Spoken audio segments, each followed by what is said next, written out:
Assalamualaikum warahmatullahi wabarakatuh. Waalaikumsalam warahmatullahi wabarakatuh. Innal hamdalillah nahmaduhu wa nasta'inuhu wa nastaghfiruh wa na'udzu billahi min shururi anfusina wa min sayyiati a'malina. May yahdihillahu fala mudilla lahu wa may yudlil fala hadiya lahu.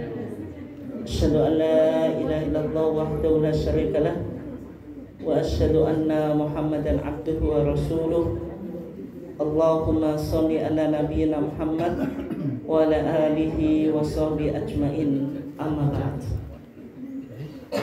Yang saya hormati Ketua PCN Kepoh Baru dan seluruh jajarannya, dan juga seluruh bapak dan ibu sekalian dari berbagai macam ortum, kemudian Sahibul Bait Pak Marjan, dan juga ada Pak Lurah juga, bapak-bapak, ibu sekalian, jemaah kajian kekajian yang dimuliakan Allah. Alhamdulillah pada pagi hari ini kita diizinkan oleh Allah Subhanahu wa taala untuk tetap bisa istiqomah konsisten dalam upaya kita mentradisikan keilmuan melalui sebuah forum yang insya Allah cukup mulia, yaitu forum kekajian. Salawat dan salam semoga senantiasa terlimpahkan kepada uswah kita, kepada qudwah kita, yaitu Nabiullah Muhammad SAW, keluarganya, sahabatnya, dan seluruh orang yang mengikuti sunnahnya sampai hari kiamat. Bapak dan ibu sekalian yang dimuliakan Allah, jadi Pak Marjan, Sahibul Bait dan Sahibul Hajah itu main ke rumah saya, ngomong, Ustaz, rumah saya mau ditempati untuk ngaji tarjih. Terus beliau menyampaikan tentang topik ngomeno, Pak. Padahal saya itu cukup di WA saja, nggak perlu untuk dikunjungi, tapi juga silaturahmi, Pak, yang memperpanjang usia gitu. Salah satu usaha untuk memperpanjang usia itu ya dengan memperbanyak silaturahim. Beliau menyampaikan topiknya berkaitan dengan Ahlus Sunnah wal Jamaah. Muhammadiyah itu Ahlus Sunnah wal Jamaah atau tidak? Jadi nama betul Pak? Oh, pengikut Nabi Muhammad itu. Jadi Ahlus Sunnah wal Jamaah itu istilah atau sebutan yang semua umat Islam itu saling mengklaim, ya. Ya, karena kalau kita lihat ketika Nabi menggambarkan tentang perbacaan yang ada di dalam umatnya, nanti jenengan bisa cek di HPT, di Kitabul Iman, hadis yang pertama yang dikutip itu hadis yang disebut dengan hadisu iftiraqil ummah, hadis perpecahan apa? Umat. Nabi Muhammad SAW bersabda, "Sataftariqu ummati ala 73 firqatan." Umatku itu akan terpecah menjadi 73 firqah atau kelompok. Kulluha finnar, semuanya di neraka. Jadi 73 itu semuanya di neraka, tapi dikasih pengecualiannya. Kulluha finnar illa wahidah, kecuali satu. Berarti dari 73 yang selamat hanya satu kelompok, yang 72 itu masuk neraka. Ketika sahabat mendengar apa yang diucapkan oleh Nabi, maka sahabat penasaran, Pak, dan mereka bertanya-tanya, jangan-jangan kita enggak termasuk yang selamat. Wa ma hiya ya Rasulullah, yang selamat itu kelompok yang bagaimana ya Rasulullah? Rasulullah menjelaskan ma ana alaihi wa ashabi, kelompok yang berpegang teguh kepada yang aku pegangi sekarang dan juga para sahabatku. Ini yang apa? Selamat. Artinya ciri ahlu sunnah wal jamaah, cara beragamanya itu merujuk kepada cara beragamanya Nabi dan juga para apa? Sahabat. Mereka yang disebut dengan as-salaf as-soleh. As-salaf apa? Soleh. Karena cara beragama kita harus merujuk cara beragamanya Nabi dan para sahabat. Kenapa juga para sahabat? Karena Nabi mengatakan khairul quruni qarni thumma alladhina yalunahu thumma alladhina yalunahu. Sebaik-baik masa itu masaku, kemudian masa setelah itu, dan masa setelah itu. Sehingga generasi yang terbaik itu ya masa Nabi, masa sahabat, dan masa tabi'in. Ini yang mereka diistilahkan dengan as-salaf as-salih. Sehingga ahlu sunnah wal jamaah itu ya cara beragamanya merujuk kepada cara beragama as-salaf as-salih. Meskipun Bapak dan Ibu sekalian dimuliakan Allah, ada berbagai macam aliran, ada berbagai macam aliran. Baik nanti dalam kaitannya dengan fikih, dalam akidah, ataupun dalam apa? Tasawuf. Dalam apa? Tasawuf. Kalau dalam fikih itu nanti muncul 4 mazhab itu ya. Yang pertama mazhab Hanafi yang didirikan oleh Al-Imam Abu Hanifah An-Nu'man Ibn Thabit, mazhab yang tertua. Yang kedua yaitu mazhab Maliki yang didirikan oleh Al-Imam Malik Ibn Anas. Kemudian yang ketiga mazhab yang umum diikuti oleh mayoritas umat Islam di Asia Tenggara dan secara khusus di Indonesia, yaitu mazhab apa? Syafi'i yang didirikan oleh Al-Imam Muhammad Ibn Idris Asy-Syafi'i Al-Quraisy. Kemudian yang terakhir mazhab Hambali yang didirikan oleh Al-Imam Ahmad Ibn Hanbal Asy-Syaibani, itu mazhab resminya kerajaan Saudi Arabia. Ini mazhab fikih gitu. Kemudian dalam aliran akidah atau teologi itu muncul 3 mazhab dalam lingkup Ahlussunnah wal Jamaah. Ada Asy'ari, ada Maturidi, ada Salafi atau Athari. Kemudian yang ketiga dalam konteks tasawuf. Tasawuf itu melahirkan mazhab tasawuf itu namanya Thariqah. Namanya apa? Thariqah. Ada Syadziliyah, Naqsyabandiyah. Siapa lagi? Apa lagi Pak Bu? Wahidiyah juga ya. Ya Sayyidi ya Rasulullah. Dan seterusnya ya, banyak alirannya. Meskipun secara umum mereka merujuk pada Imam Sayyidi At-Taifah, yaitu Al-Imam Junaid Al-Baghdadi. Itu imamnya ahli tasawuf. Imamnya ahli tasawuf siapa Bu?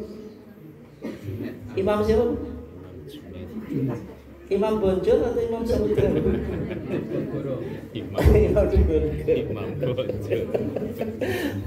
Al-Imam Junaid Al-Baghdadi itu imam ahli tasawuf. Semua aliran tasawuf merujuk pada sosok Imam Sayyidu Ta'ifati As-Sufiyah, itu yaitu Imam Junaid Al-Baghdadi. Dan sehingga cara beragama itu yang pertama nanti cara beragama itu secara madhabi, mengikuti aliran madhab tertentu, baik dalam fikih, akidah maupun tasawuf. Yang madhab yang mengikuti cara beragama madhabi, sehingga mereka menentukan posisi. Misalnya dalam fikih mengikuti madhab Syafi'i, ini konteks di Nusantara kan.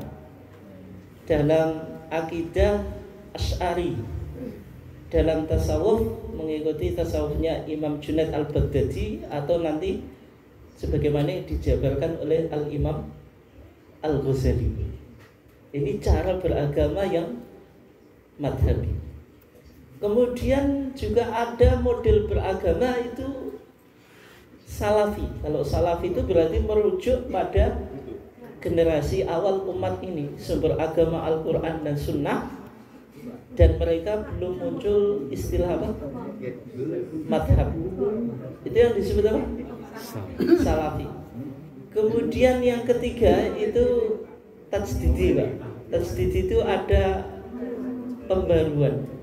Di satu sisi dia itu mengikuti salaf yang tidak bermadhab, tapi di satu sisi bermadhab itu penting dalam artian ketika kita kembali kepada Quran dan Sunnah, itu penting juga untuk merujuk pada kitab-kitab fikih, kitab-kitab akidah atau kitab-kitab tasawuf yang ada dalam hasanah Islam. Itu Bapak dari sudah diberikan Allah. Iwes ngeluh tuh. Belum Pak Bu. Kelihatannya nggak fokus, padahal kan sininya angel, malah nggak fokus gitu. Berarti ada tiga itu Pak Bu ya. Ada madhabi, ada salafi, ada tajdidi. Jelas atau enggak Pak Bu? Ya itu pokoknya ya. Yang penting saya ngomong, dengan dengerin atau enggak apa-apa. Nanti kalau waktunya selesai kan tetap saya akhiri gitu. Sehingga yang memunculkan sebuah pertanyaan Pak Bu, Muhammadiyah itu ahlu sunnah wal jamaah atau tidak? Salah satu tokoh Muhammadiyah yang mencoba menjawab itu Pak Jannawi Hadi Kusumo. Pak Jannawi Hadi Kusumo. Siapa Bu? Jenengan kenal? Buatan nek kenalin endi Bu ya. Sudah meninggal Pak. Pak Jannawi Hadi Kusumo itu putranya Ki Bagus Hadi Kusumo. Ki Bagus Hadi Kusumo itu sosok yang penting Pak Bu dalam merumuskan falsafah negara kita. Beliau tokoh yang apa Pak Bu? Merelakan 7 kata dalam Piagam Jakarta itu dihapus, dihilangkan. Kalau enggak Indonesia enggak jadi merdeka. Dan beliau yang menjelaskan ketuhanan yang Maha Esa itu dulu penafsirannya tentang ketauhidan yang lebih identik pada tauhid Islam. Awal-awalnya gitu ya. Sehingga Ki Bagus Hadi Kusumo itu termasuk founding fathers negara kita, bapak pendiri bangsa Indonesia. Jadi Muhammadiyah itu sangat berkontribusi dalam apa Pak Bu? Dalam kita berbangsa dan bernegara. Sehingga dalam ijtihad politik Muhammadiyah melahirkan konsep Darul Ahdi Wasyahadah, bahwasanya NKRI itu merupakan konsensus bersama Pak Bu, yang tidak perlu diuawai, tidak perlu diganti dengan sistem yang lain. Semuanya karena menganggap mudorotnya lebih banyak. Jadi NKRI dalam pandangan Muhammadiyah itu Darul Ahdi, konsensus bersama. Oleh sebab itu NKRI dalam pandangan Muhammadiyah NKRI harga hidup. NKRI apa? Harga hidup. Oh saya mau harga hidup, harga mati. Artinya ada loyalitas dalam kita berbangsa dan bernegara. Pak Jannawi Hadi Kusumo itu menulis sebuah buku apakah Muhammadiyah itu ahlu sunnah wal jamaah? Bukunya itu cukup tua ya, saya punya tapi nggak saya bawa. Itu nanti jenengan bisa juga download di internet Bu. Pak, tulis apakah, atau di googling, di searching apakah Muhammadiyah itu ahlu sunnah wal jamaah. Artinya problem ahlu sunnah wal jamaah itu sudah muncul. Ada anggapan kita sebagai warga Muhammadiyah itu sudah keluar dari ahlu sunnah wal jamaah. Apalagi nanti dibawa yang keluar dari ahlu sunnah wal jamaah dibawa ke hadis tadi, yang 72 selamat, yang satu yang 72 tidak selamat, yang satu apa? Selamat. Nanti kita akan masuk yang 72, kan repot Pak. Bagaimana kalau kita masuk yang 72, wong kita itu kontribusinya kan luar biasa Pak Muhammadiyah. Dalam ekonomi kita masuk, dalam pendidikan, schooling, dalam kesehatan, healing, ada PKU, RSI Muhammadiyah segitu banyaknya. Kemudian feeding dalam menyantuni fakir dan miskin. Jadi schooling, healing, feeding itu kan apa? Dakwah sosial Muhammadiyah atau gerakan pembaruan dalam konteks apa Pak? Modern yang dipelopori oleh Bayi Ahmad Dahlan. Sudah bergerak pada 3 itu, yaitu schooling, pendidikan, healing, kesehatan, feeding, menyantuni fakir dan miskin. Ada apa? Ada yang khusus untuk panti asuhan apa? Muhammadiyah. Nah, kalau Muhammadiyah tidak masuk Ahlussunnah wal Jamaah, itu kan menjadi problem Pak. Berarti apa yang jenengan lakukan itu kan sia-sia. Karena yang selamat kan yang ma'ana alaihi wa ashabi. Ketika Muhammadiyah dituduh tidak Ahlussunnah wal Jamaah Pak Bu, di buku tersebut disebutkan 2 alasan. Yang pertama, Muhammadiyah sudah keluar dari madhab, cara beragamanya tidak bermadhab. Dalam fikih tidak mengikuti madhab Syafi'i. Muhammadiyah tidak pernah menyatakan Syafi'iyah pengikut madhab Syafi'i. Dalam akidah juga bukan Asy'ari yang umum diyakini di Indonesia. Dalam tasawuf jenengan juga nggak ngikuti thariqah tertentu ya. Jenengan derek tasawuf apa bukan Bu? Wong imam nggak tahu Imam Junaid saja baru kenal kok. Dia punya amalan zikir tertentu? Nggak punya ya. Nek wong Muhammadiyah wis gak bakat kon melok tasawuf. Bakat atau enggak? Enggak bakat dong dikirim jenengan sedelok. Habis salam cenderung kan. Kalau tasawuf itu kan dikirnya yang harus lama gitu. Nek orang Muhammadiyah diajak dikir lama, aku kapan mergawi kan ngono. Nah, intinya kan Muhammadiyah tidak apa? Bermadhab, baik dalam bidang fikih, akidah maupun apa? Tasawuf. Karena dalam pandangan Muhammadiyah beragama itu ya sumbernya 2, Al-Quran dan As-Sunnah. Sunnahnya makbulah, As-Sunnah sahihah atau makbulah, sebagaimana yang ada dalam kitab Al-Masail Al-Khams, kitab masalah 5 yang ada di APT kita, yaitu respon dan jawaban Muhammadiyah terhadap 5 pertanyaan. Yang pertama berkaitan dengan mahwadin, apa itu? Agama. Yang kedua mahiyad dunya, apa itu? Dunia. Yang ketiga mahiyal ibadah, apa itu ibadah? Yang keempat mahwa sabilullah, apa itu sabilullah? Yang terakhir mahwal qiyas, apa itu? Qiyas. Berarti masalah 5 itu bicara tentang agama, dunia, ibadah, sabilullah dan qiyas. Ini yang menjadi paradigma pemikiran keagamaan Muhammadiyah. Semua pemikiran keagamaan itu harus didasari masalah apa? 5.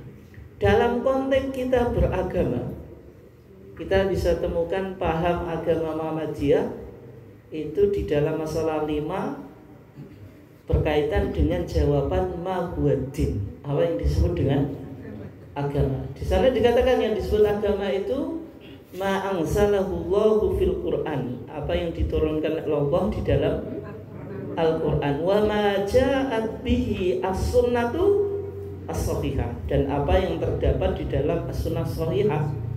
Nanti sunnah sahihah itu karena dipahami hanya berkaitan dengan hadis sahih saja Pak Bu, seolah-olah Muhammadiyah tidak menerima hadis hasan. Sehingga dulu pernah terjadi perdebatan tentang status takbir zawaid dalam sholat id itu kan. Ini kan hadisnya dhaif semuanya gitu. Tapi kenapa kok tetap diamalkan? Di Kebon Baru pasti semuanya sholat id pakai takbir zawaid Pak Bu ya? Nggih. Wonten apa mboten sing takbiratul ihram mawon kados salat duha? Jadi Allahu Akbar langsung apa? Al-Fatihah.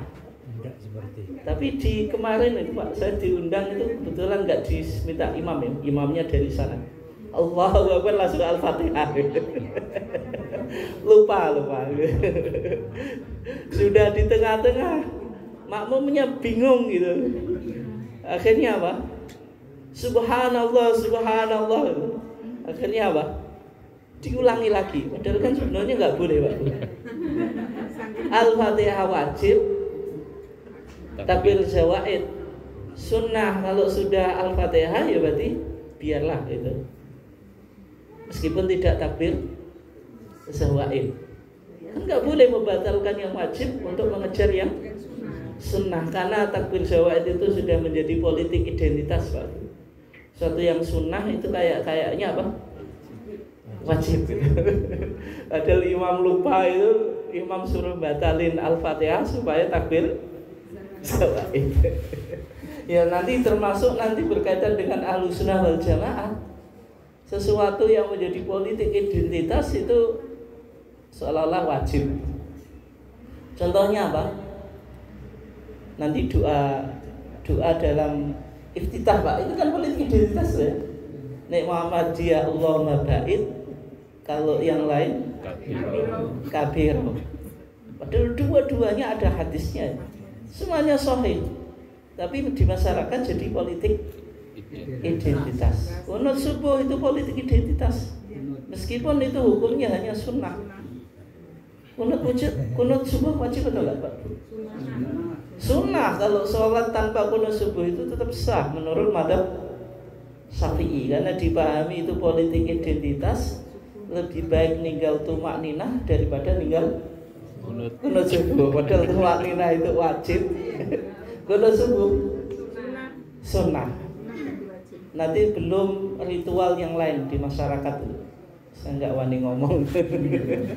Itu sebenarnya nggak ada dalilnya, tapi dianggap sebagai politik identitas. Sesopolah dengan tebak sendiri gitu. Nah kembali ke tadi Bapak dan Ibu yang belum Allah. Jadi Pak Jardami Hadikusumo itu mencoba meluruskan pemahaman ketika Muhammadiyah tidak bermadhab, bukan berarti keluar dari Ahlussunnah wal Jamaah. Karena yang ada ketika kita lihat di dalam Al-Quran itu kan hanya perintah mentaati Allah dan mentaati Rasul. Wa ati'ullaha wa ati'ur Rasul. Dan taatlah kamu kepada Allah dan taatlah kamu kepada Rasul. Taat kepada Allah itu maksudnya bagaimana? Ai bittiba'il Quran, maksudnya ya dengan mengikuti Quran. Wa ati'ur Rasul maksudnya apa? Ai bittiba'is sunnah, maksudnya mengikuti sunnah. Sehingga cara beragama kita itu merujuk pada Quran dan sunnah tanpa berafiliasi kepada mazhab tertentu. Meskipun yang mungkin untuk kita catat Bapak dan Ibu sekalian dimuliakan Allah, meskipun Muhammadiyah tidak bermadzhab, tapi bukan berarti anti mazhab. Lah kok tidak anti mazhab? Jenengan lihat ya di HPT. HPT itu kadang-kadang mengutip kitab mazhab. Kadang-kadang mengutip apa? Kitab mazhab. Tidak langsung semuanya Al-Quran dan As-Sunnah. Saya kasih contoh, ini mungkin pernah kita bahas ya, berkaitan dengan bacaan sholawat ketika kita sholat. Kenapa kok ketika kita sholat, dalam kita sholat kan baca sholawat itu tanpa sayyidina, kan langsung Allahumma sholli ala Muhammad wa ala ali Muhammad sampai innaka hamidum majid. Itu juga jadi politik identitas. Ya, kebetulan dalam mazhab Syafi'i itu memang disunahkan pakai sayyidina dalam mazhab Syafi'i, Pak. Tapi itu mazhab Syafi'i mutaakhirin, belakangan. Misalnya di era Fathul Mu'in atau di era gurunya pengarang kitab Fathul Mu'in yaitu Ibnu Hajar Al-Haytami. Tapi di masa Imam Syafi'i sendiri sayyidina itu belum dimunculkan kalau itu sebagai satu yang sunnah.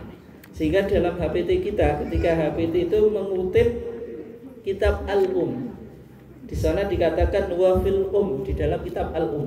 Nanti jangan lihat Pak Bu di kitab Shalah HPT putusan tahun 1902 berapa Bu? 1929. Nanti hampir 1 abad. Kan kita sekarang 2025. 4 tahun lagi 1 abad. Tapi jenengan belum baca. Kitab usianya sudah 1 abad belum pernah dibaca ya. Tapi masih mending Bu, kan kita sekarang ngaji takjih kan itu. Daripada tidak sama sekali. Rata-rata orang Muhammadiyah itu kan HPT saja nggak tahu Pak. HPT itu apa nggak tahu. Di sebagian tempat itu memang nggak tahu meskipun struktural gitu. Tapi kalau di media Bojonegoro ini dikit demi dikit kita mulai agak mengenal meskipun belum maksimal. Nah sini di sana dikatakan wa fil di dalam kitab Al-Um. An Ka'ab ibn Ujrah, dari sahabat Ka'ab ibn Ujrah, anin Nabi sallallahu alaihi wasallam kana yaqulu fi shalah, ketika Nabi itu baca sholawat yaitu Allahumma sholli ala Muhammad wa ala ali Muhammad sampai innaka hamidum majid, enggak ada tambahan sayyidina. Sehingga dalam kita beragama atau dalam kita sholat itu tidak pakai sayyidina, karena ini konteksnya kan ibadah makhdhuf. Kalau ibadah makhdhuf itu harus mengikuti tuntunan Rasulullah. Tapi apakah Muhammadiyah itu anti sayyidina? Jawabannya tidak, Pak. Misalnya jenengan lihat di Kitabul Iman itu ada sayyidina. Coba ini. Wassalatu wassalamu ala sayyidina Muhammadin, jenengan cek sendiri. Tapi ini konteksnya kan khutbah kitab atau di luar salat. Di akhir Kitabul Iman juga ada sayyidina. Di awal Kitabul Hajj ada sayyidina. HPT kita kurang lebih ada 3 penggunaan sayyidina. Artinya cara beragama kita kan, agama itu nggak usah fanatik lah gitu. Cukup mengikuti dalil. Sayyidina tidak harus jadi politik identitas. Orang yang fanatik membela sayyidina, Pak, itu kalau azan tetap adanya ya asyhadu anna Muhammadan Rasulullah. Nggak mungkin asyhadu anna sayyidina Muhammadan Rasulullah. Coba yang fanatik suruh nambahin, tetap nggak berani, Pak. Nah, sehingga kita di Muhammadiyah ini kalau doa itu sudah diajarkan Rasulullah, tidak perlu untuk kita tambahi sayyidina. Tapi kalau jenengan kok kayak saya ngaji kayak gini-gini mau nyebut wassalatu wassalamu ala sayyidina Muhammadin juga tidak apa-apa. Nah ini kan berarti berkaitan dengan politik identitas, yang seolah-olah orang yang Ahlussunnah wal Jamaah itu punya amalan-amalan tertentu gitu. Apalagi nanti berkaitan dengan amalan-amalan Nusantara. Disebutlah nanti ijma Nusantara. Jadi masalah. Nah, sayangnya Muhammadiyah ini kan sudah terlanjur mengusung Islam berkemajuan, Pak. Bukan Islam apa? Aku gak wani ngomong. Oh iya. Kan kita sudah terlanjur mengusung jargon Islam berkemajuan. Tapi sebenarnya Islam berkemajuan itu bukan untuk menandingi Islam Nusantara tadi. Bukan, Bu. Karena ini sudah diwasiatkan oleh Bayi Ahmad Dahlan. Bayi Ahmad Dahlan itu wasiatnya kepada santriwati. Ini khusus ibu-ibu. Karena Bayi Ahmad Dahlan itu memberikan perhatian yang sangat penting tentang pendidikan perempuan atau wanita. Itu Bayi Ahmad Dahlan. Sehingga wanita itu jangan sampai tugasnya itu hanya 3 saja. Tugas utamanya itu hanya apa saja, Bu? Dapur, sumur, Nah, itu ya. Yang pertama dapur. Dapur ini urusan apa, Bu? Masak. Isa-isa ya jadi apa betul, Bu? Jenengan bapaknya kok isa-isa, Bu? Oh. Perempuan itu identik dengan tadi dapur, berkaitan dengan masak, cuci piring. Terus apa lagi? Enggak tadi loh, dapur. Ya berarti kan masak sama cuci piring gitu. Sumur. Tadi kan apa, Pak, Bu? Sumur itu berarti berkaitan dengan cuci pakaian gitu. Pakaiannya siapa, Bu, yang dicuci? Berarti bapaknya pakaiannya nyuci dhewe, Pak. Salah, Pak.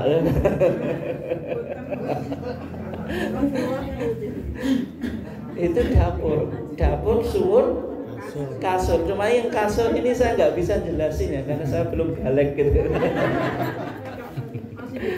Masih di bawah umur. Saya nggak paham maksudnya kasur itu apa. Ya betul. Tapi jangan dilebihkan dari itu, Bu. Tidur bahasa hakiki ya, bukan baca majazi. Ya nggak paham bahasa majazi itu. Nah, dalam falsafat Jawa, wanita itu kan hanya 3 tadi: dapur, sumur, kasur. Sehingga wanita tidak diberikan peran publik. Tapi Bayi Ahmad Dahlan wasiatnya itu sudah melampaui zamannya ketika itu. Beliau berwasiat, dadiyo awakmu kiai sing kemajuan. Jadilah kamu wahai wanita itu kiai yang berkemajuan. Sing kemajuan itu nanti menjadikan lahirnya risalah Islam apa, Pak, Bu? Berkemajuan. Islam yang dibawa oleh Muhammadiyah itu Islam yang berkemajuan, bisa merespon tantangan zaman. Kita sekarang berjuang apa, Pak?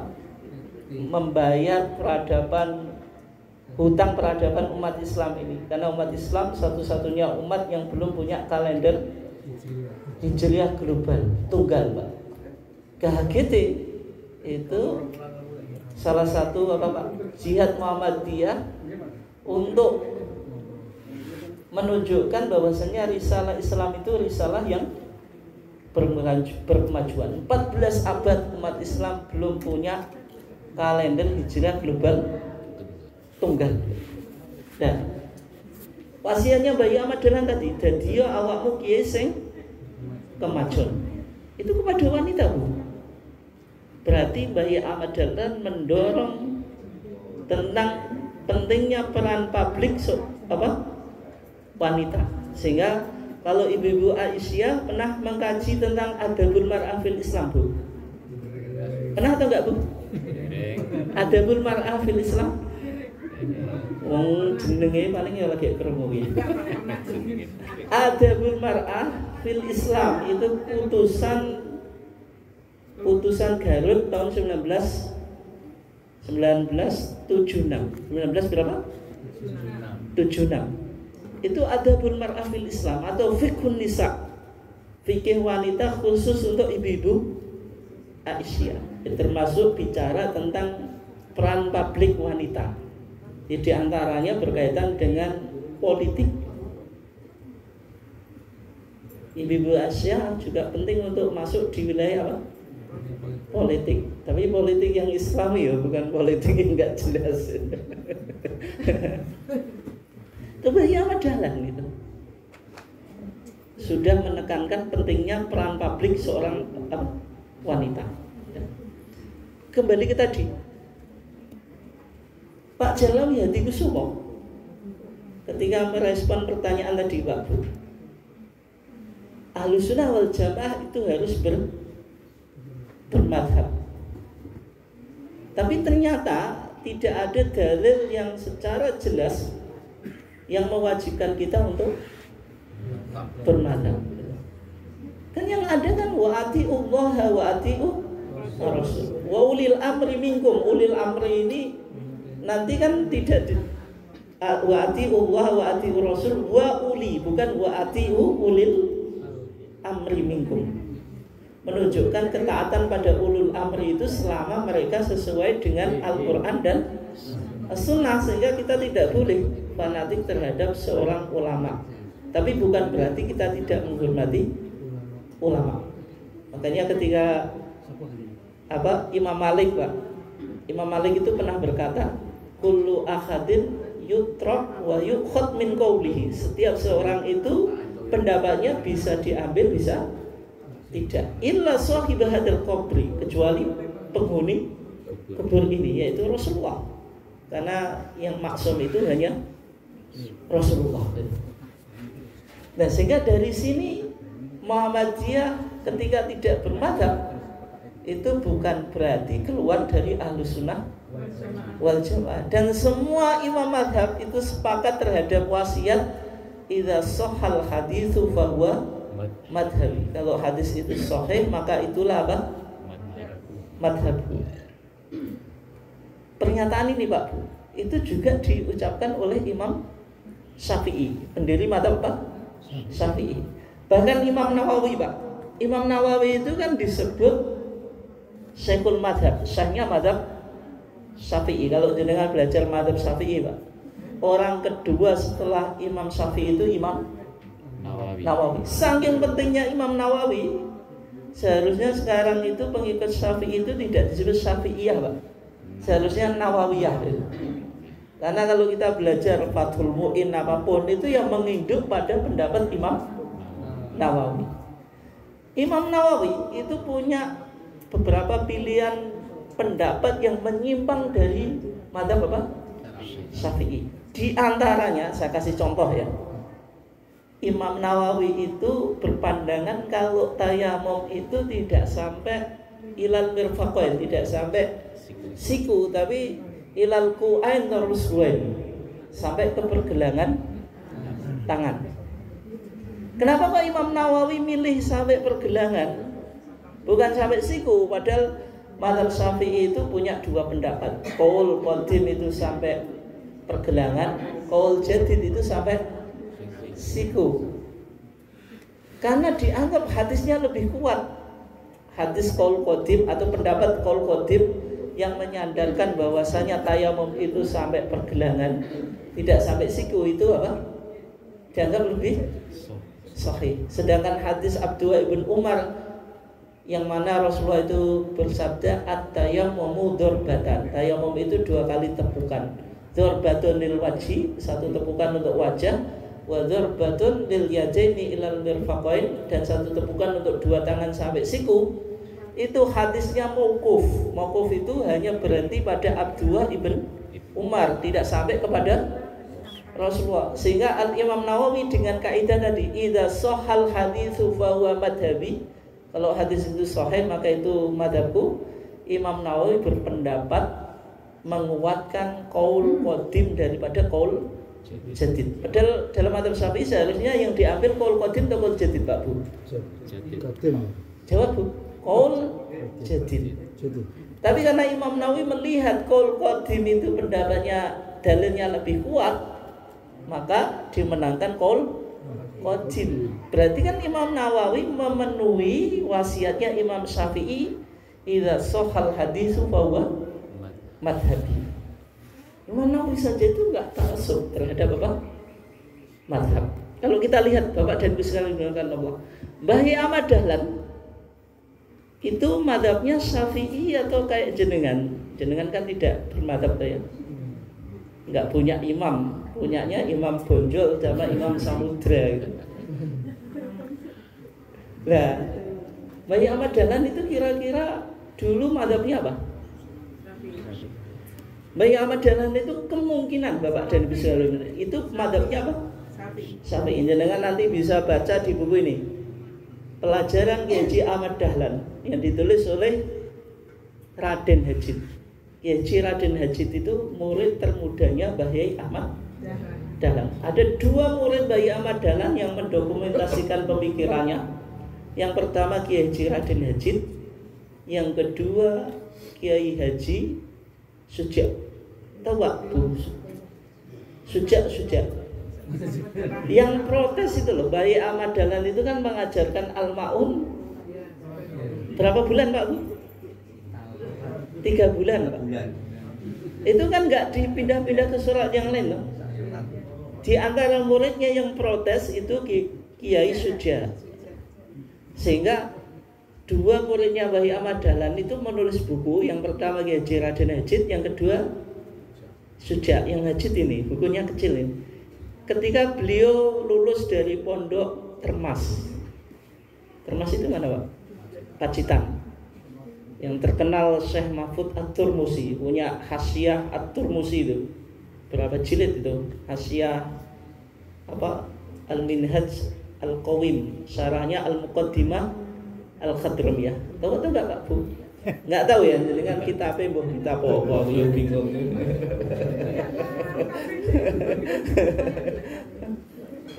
Itu ulama Indonesia itu. Pondok Termas Syekh Mahfud At-Turmusi itu gurunya Mbah Ahmad Dahlan dan Basim Asy'ari. Nah, Kiai Haji Raden Hajid itu ketika lulus dari pondok tadi Termas itu berguru kepada Mbah Ahmad Dahlan selama 6 tahun. Hanya saja selama 6 tahun Kiai Haji Raden Hajid itu hanya menemukan inti dari pemikiran Mbah Ahmad Dahlan itu disimpulkan dalam 7 falsafah ajaran agama. Hanya 7 apa Pak Bu? Nasihat yang didapatkan dari Mbah Ahmad Dahlan. Padahal bergurunya berapa tahun Pak Bu? 6 tahun. Jenengan berguru nggak ada setahun ini pengen oleh ilmu seakeh-akeh itu Pak Bu. Nah itu penyakit di Muhammadiyah Pak. Pingin ngaji itu sekali, nek iso ilmu ini sak dhuwur dhuwure. Ngaji ini sak cepet instan Pak.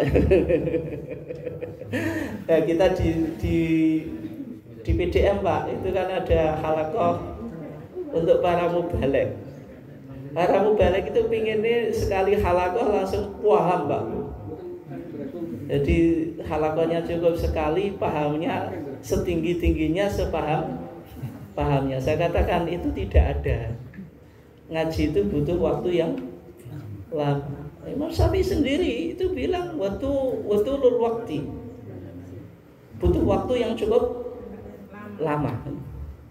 Ya kita penyakit di Muhammadiyah itu ngaji ini jarang-jarang, tapi pinginnya langsung jadi pintar, lebih gak enak. Lah, Kiai Haji Raden Hajid dalam buku ini beliau mengatakan, coba di sana dikatakan pada mula-mulanya kitab yang dipelajari atau ditelaah oleh beliau adalah kitab-kitab yang biasa dipelajari oleh kebanyakan ulama di Indonesia dan ulama Mekah. Misalnya dalam ilmu aqaid ialah kitab-kitab yang beraliran Ahlus Sunnah wal Jamaah tapi versi Asy'ari Pak. Ya kayak Aqidatul Awam, kitab Jauharatul Tauhid, kitab apa lagi Pak? Sanusi dan seterusnya yang biasa di pesantren itu, Ummul Barohin dan seterusnya itu. Ilmu fikih menggunakan kitab-kitab dari mazhab Syafi'iyah dan dalam hal ilmu tasawuf, Kiai Haji Ahmad Dahlan merujuk kepada kitab Imam Ghazali. Mbah Ahmad Dahlan itu dulu penggila kitab Ihya Ulumuddin. Jadi di sini bisa kita simpulkan, Mbah Ahmad Dahlan itu sebenarnya mazhabnya itu dulu mazhabnya apa? Syafi'i, Pak. Tapi beliau dalam mempelajari mazhab sebagaimana mazhab yang umum yang ada di Indonesia itu tidak pernah apa? Fanatik, tidak menjadikan mazhab itu yang harus ditaati 100%. Yang wajib ditaati 100% itu kan Al-Quran dan As-Sunnah. Sehingga ketika beliau itu di Mekah, Bapak dan Ibu sekalian dimuliakan Allah, itu menerima pemikiran-pemikiran pembaruan, terutama dari pemikiran pembaruan yang berasal dari Mesir, yaitu dari 3 serangkaian itu, Jamaluddin Al-Aghani, Muhammad Abduh, kemudian Rasyid itu. Padahal Mbah Ahmad Dahlan dengan Mbah Hasyim Asy'ari itu kan satu guru kan, pernah di Semarang belajar dengan siapa? Mbah Soleh Darat, Umar Samaroni. Itu beliau kalau menulis itu selalu pakai bahasa Pegon Jawa. Dan saya punya bukunya.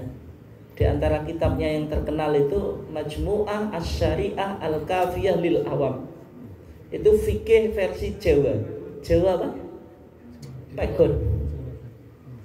Mbah Soleh Darat. Ketika itu Mbah Ahmad Dahlan itu usianya 16 tahun, Mbah Hasyim Asy'ari 14. Karena lebih tua Mbah Ahmad Dahlan. Ketika di Mekah kan, habis itu kan belajar ke Mekah.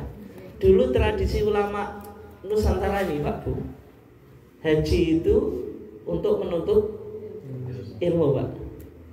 Dulu itu tradisinya kayak gitu ya. Jadi orang berangkat haji sambil apa? Menuntut ilmu. Kalau sekarang haji itu sambil apa Pak Bu? Jenengan yang jawab Bu. Sambil rekreasi Bu.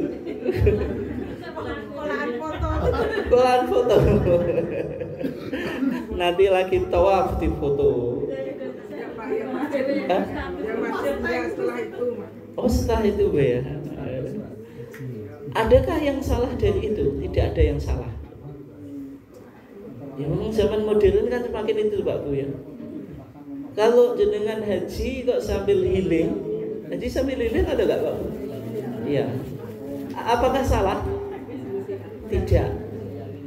Tapi ada pergeseran. Kalau dulu ulama kita itu haji itu sambil menuntut ilmu. Kalau kita sekarang itu menurut ilmunya itu nomor sekian, tapi rekreasinya nomor pertama.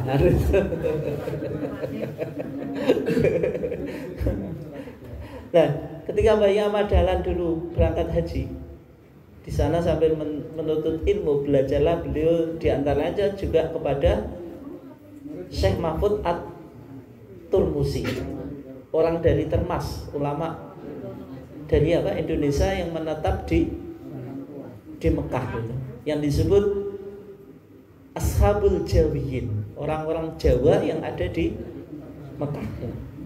Tapi beliau itu terbuka terhadap pemikiran pembaruan, sudah tidak fanatik terhadap mazhab Syafi'i. Beda dengan Mbah Hasyim Asy'ari. Kalau Mbah Hasyim Asy'ari itu kan beliau bermadzhab.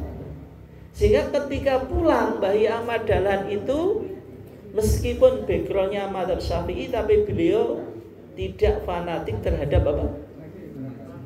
Tidak fanatik terhadap mazhab. Sekarang Pak Bu, ada tuduhan Muhammadiyah sekarang itu sudah menyimpang dari ajarannya Mbah Ahmad Dahlan. Berarti jenengan wis Muhammadiyah kali. Enggak ori gitu. Karena sudah menyimpang dari ajaran Mbah Ahmad Dahlan. Contohnya Mbah Ahmad Dahlan kunut, jenengan wis gak kunut. Cebu. Jenengan Mbah Ahmad Dahlan kunut atau enggak? Witir, Pak. Witir. Enggak, Mbah Ahmad Dahlan kunut atau enggak? Kenapa Bu? Pada masa itu ada peperangan mungkin. Oh, kunut nazil, kunut subuh, bukan kunut nazilah. Kalau perang itu namanya kunut nazilah. Bayi Ahmad Dahlan itu kunut. Jangan kan Bayi Ahmad Dahlan, Kiai Haji Mas Mansur, pendiri Majelis Tarjih itu masih kunut. Karena kunut di Muhammadiyah itu baru dihapus 1972. 1972. Saya punya HPT, tapi nggak saya bawa ya. HPT cetakan pertama, cetakan kedua, doa kunut subuh itu masih ada. Lah kok sekarang nggak kunut? Kenapa Pak? Bukan masalahnya nggak hafal. Di Muktamar Wiradisa, Muktamar khusus Tarjih di Wiradisa, jenengan bisa tanya, baca di HPT jilid 1 ya. Itu setelah dikaji hadis-hadis kunut itu semuanya dhaif. Termasuk doanya itu Allahumma hdina fiman hadait wa afina fiman afait wa tawallana fiman tawallait wa barik lana fima atait wa qina syarra ma qadait. Ini birahmatika syarra ma qadait. Tapi yang birahmatika itu tambahan Pak. Dan jenengan masih hafal? Tadi kan enggak hafal. Dari kecil. Jangan-jangan ya cek kunut ya? Enggak. Oh, oh hafal tapi masih kunut Bu ya? Oh enggak.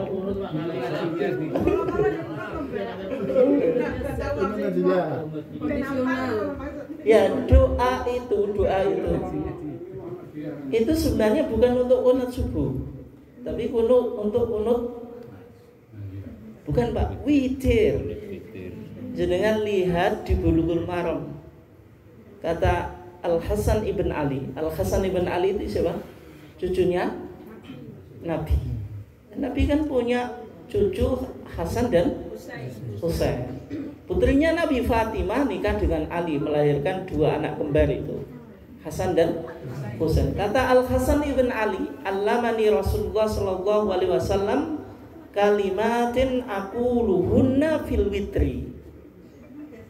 Rasulullah itu mengajarkanku ucapan-ucapan atau doa-doa yang aku ucapkan dalam witir. Itu Allahumma hdini fiman hadid wa afini fiman afait wa tawallani fiman tawallait. Dan seterusnya ya. Berarti ini untuk kunut subuh atau untuk kunut witir? Doa ini loh. Witir, bukan untuk kunut subuh. Sehingga keberatan Majelis Tarjih ketika itu doa yang umum dibaca dalam sholat subuh, dalam kunut itu sebenarnya untuk kunut witir, bukan untuk kunut subuh. Yang berikutnya ada hadis Ibnu Abbas. Nanti jangan cek di Bulughul Maram ya. Cek di mana Pak Bu? Bulughul Maram. Di keterangan Ibnu Abbas memang doa tersebut untuk kunut subuh. Tapi kata pengarang kitab Bulughul Maram, yaitu siapa Pak Bu? Ibnu Hajar As-Asqalani. Al-Asqalani. Enggak apa-apa. Grogi. Wedi mbek ustaze kan ya dadi As-Asqalani. Al-Asqalani itu. Kata beliau bahwa fi sanadihi dhafun, dalam sanadnya ada kelemahan. Dalam sanadnya ada apa? Kelemahannya. Padahal Ibnu Hajar Al-Asqalani itu mazhabnya apa? Syafi'i. Sehingga kunut subuh itu ada sejarahnya Pak dalam putusan tarjih kita. Ya memang dulu diamalkan, tapi berikutnya apa? Dinilai apa? Dhaif. Apakah ini maksudnya nyalenya ya Pak Bu? Tidak, karena Muhammadiyah itu gerakan pembaruan. Namanya gerakan pembaruan itu harus update ke ilmuwan. Ini penting Pak Bu. Gerakan pembaruan itu apa? Harus update ke ilmuwan. Imam Syafi'i saja itu punya qaul qadim, punya qaul jadid. Qaul qadim itu ketika beliau di mana Bu? Di Baghdad. Qaul jadid ketika beliau di Mesir. Imam Syafi'i, kelasnya Imam Syafi'i itu pendapatnya bisa berubah. Lan jenengan no ngaji saja 1 bulan sekali. Kuwi kadang-kadang yo ora teko. Terus naik koper tok. Terus pandangannya nggak mau berubah. Jadi ilmu itu kan apa? Berubah. Atau bisa berubah harus apa? Update. Itu kelasnya Imam Syafi'i. Sehingga kalau di dalam Muhammadiyah ada perubahan pandangan itu biasa saja, Pak. Ya dulu jenengan sholat subuh itu kan sekarang mundur berapa? 8 menit atau 2 derajat. Dari minus 20 derajat menjadi minus 18. Berarti mundur 2 derajat. 1 derajat 4 menit. Kalau 2 derajat berarti 8 menit. Itu biasa di dalam apa? Muhammadiyah. Kembali ke tadi, Pak. Berarti Mbah Yai Ahmad Dahlan itu seolah-olah amalannya itu sama dengan Ahlussunnah wal Jamaah versi tetangga sebelah. Berarti kita yang di Muhammadiyah itu Muhammadiyahnya KW. Apakah semacam itu, Pak? Tidak juga. Nah, di dalam buku Kiai Haji Raden Hajid coba disebutkan 12 amalan yang sudah dikritik oleh Mbah Yai Ahmad Dahlan. Ini jenengan nanti bisa baca di halaman 100, Pak. Yang diantaranya saya sebutkan ya. Dengan kerja keras dan sabar, Mbah Yai Ahmad Dahlan telah berhasil memberantas beberapa bid'ah seperti ini kata murid termudanya loh. Ini bukan, ini saksi mata siapa? Kiai Haji Raden Hajid. Yang pertama, selamatan waktu seorang ibu mengandung 7 bulan. Disebut apa, Bu?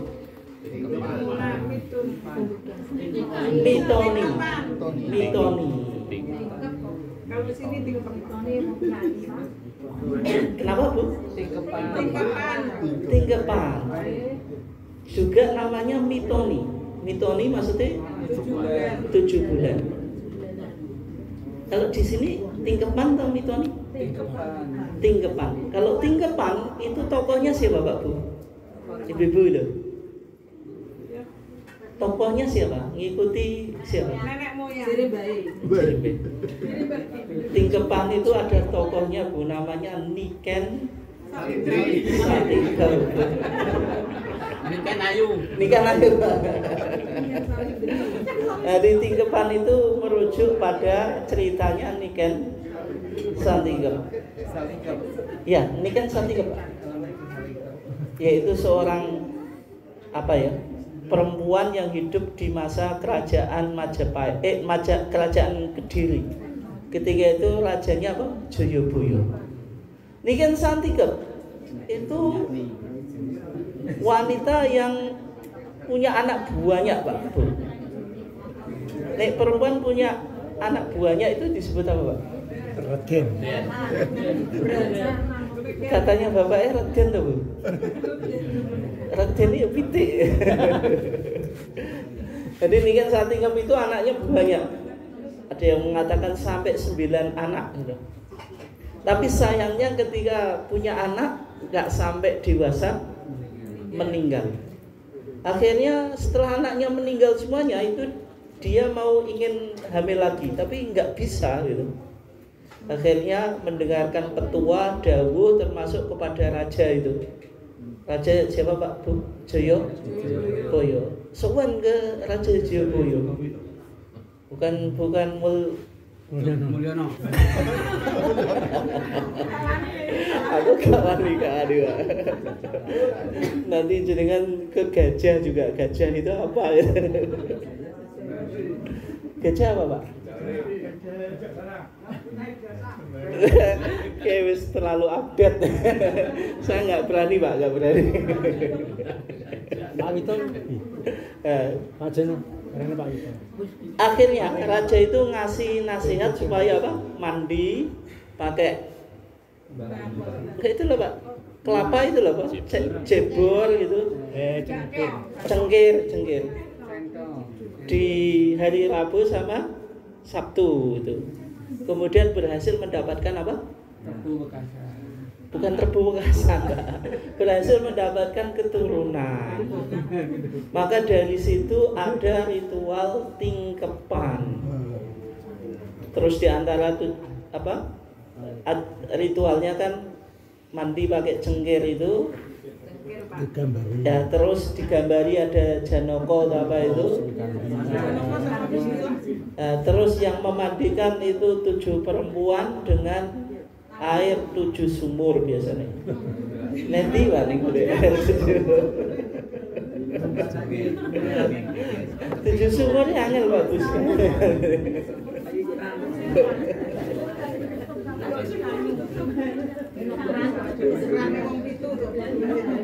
Enggak, ini kan yang sudah dimulai diluruskan sama Mbak Yomadalah. Pak Bu, ini penting Pak. Bukan kita artinya anti budaya ya, tapi ada skala prioritas. Ada beberapa ritual. Nek ibu-ibu hamil ritualnya apa saja Bu selain tingkepan? Acaranya apa Bu? Ya nyidam. Nyidam itu hamil muda. Nyidam sari. Ya kan ada mapati. Mapati itu usia 4 bulan. Mapati karena itu ditiupkan roh gitu. Ada nilai filosofinya, tapi nanti kalau jenengan lakukan nanti ada dampaknya. Sebelum saya bicara dampaknya ya. Kalau mapati itu kan dianggap masa penciptaan itu apa Pak Bu? 40 hari berupa apa? Nutfah, pertemuan sperma dengan sel ovum, sel telur. Terus 40 hari alaqah, segumpal apa? Darah. Terus mudghah, segumpal daging. Ketika sudah 4 bulan berarti berapa? 40 hari. 40 bukan 4 bulan. 40 kan 120 hari sama dengan 4 bulan. Maksud saya itu kalau jadi 4 bulan. Nah, ketika sudah 4 bulan kan ditiupkan ruh, makanya ada upacara mapati atau acara apa? Mapati. Mapati Bu. 4 bulan. Karena tadi kan 40 hari dari pertemuan nutfah terus apa? Alaqah terus mudghah. Nah, ketika sudah mudghah itu kan ditiupkan ruh. Muncul acara mapati. Terus tingkepan. Terus apa Pak Bu? Procoti. Procoti ada Pak? Daweti to nggawe. Ning nggawe apa Bu? Saya malah nggak tahu gawe. Enggak, gawe itu gimana? Gawe itu mungkin merocoti ya. Nek merocoti itu terus nek gawe itu mendekati kelahiran ya.